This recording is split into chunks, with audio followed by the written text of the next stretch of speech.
અખંડ ભારતના શિલ્પી સરદાર વલ્લભભાઈ પટેલની 150મી જન્મજયંતિ 31 ઓક્ટોબરની એસઓયુ ખાતે પીએમની હાજરીમાં ભવ્ય ઉજવણી થશે.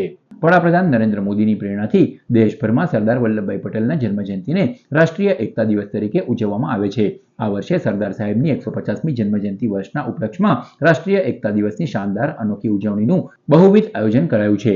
નવી દિલ્હીમાં દર વર્ષે પ્રજાસત્તાકે યોજાતી પરેડની પેટર્ન પર જ આ વર્ષે 31 ઓક્ટોબરે એકતાનગર ખાતે મૂવિંગ પરેડ યોજાશે.